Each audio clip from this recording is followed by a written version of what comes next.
Poe actually said the words, "A picture is at length painted." So he's talking about making images with words, which is exactly what we do as screenwriters. I am Carl T. Rogers, and this is Professor Lupin. I am the Storylosopher, and I'm an award-winning writer and director here to show you how to think and write like a director.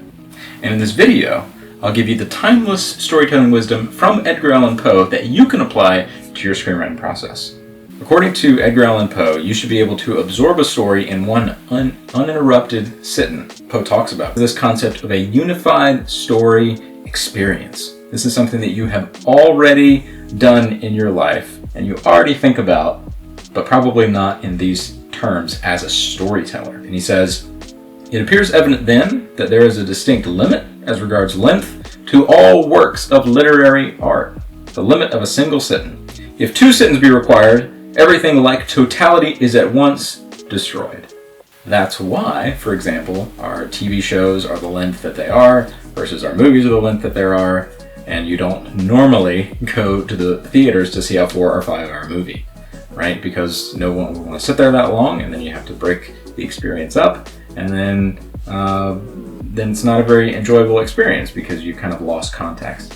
And so Poe was also thinking about that years and years and years ago before movies were invented. You know, I'm sure you've read a novel or watched a movie where you could not hit pause, you did not want to take a break, you did not want to put the book down because you were having this immersive experience. And that's something that Poe thought was really important and is why he wrote the stories the way that he did, so that it could still have this totality of effect. Also, try to read scripts and watch films in one sitting if you can, because then you'll get the totality of effect, just like you would want someone else to sit through what you've written in one sitting so that they can have the total effect that you intend. Take heart, because originality is still attainable, all right?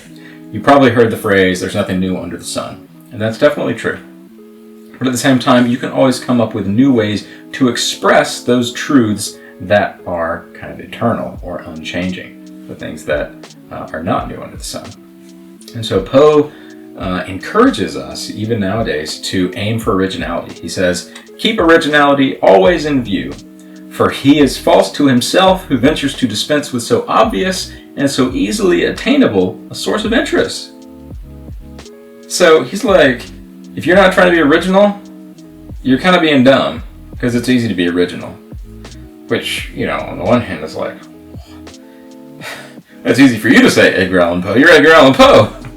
But if he's telling other writers to do this, then I think it's definitely possible for us today, when we have so many sources of inspiration, especially inspiration from somebody like Edgar Allan Poe, that originality, if we work hard enough, is going to be easily attainable. All right. It might not feel easily attainable, but if you put in the work and you realize that creativity is something that takes work and is not something that just happens randomly, kind of like a spark of genius, and that it actually takes mental effort and discipline, then I think we can all be encouraged that we should always aim for originality. Poe also has this weird phrase in here, and I had to look it up because I don't speak Latin. He says, "Ceteris paribus. No poet can afford to dispense with anything that may advance his design." Now, ceteris paribus means other things equal, all right? And so, all things being equal, you can't dispense with anything that will advance your design. So this idea is an extension of how Poe sees storytelling as something that you can design, not in a way that limits you, but in a way that kind of channels your creativity. And so this is kind of what he means by that. He says, "In the whole composition, there should be no word written of which the tendency, direct or indirect, is not to the one pre-established design." So he's saying you shouldn't have anything superfluous in your script that doesn't kind of serve your purposes as the storyteller. Poe says, "By such means, with such care and skill, a picture is at length painted which leaves in the mind of him who contemplates it with a kindred art, a sense of the fullest satisfaction. The idea of the tale has been presented unblemished and undisturbed."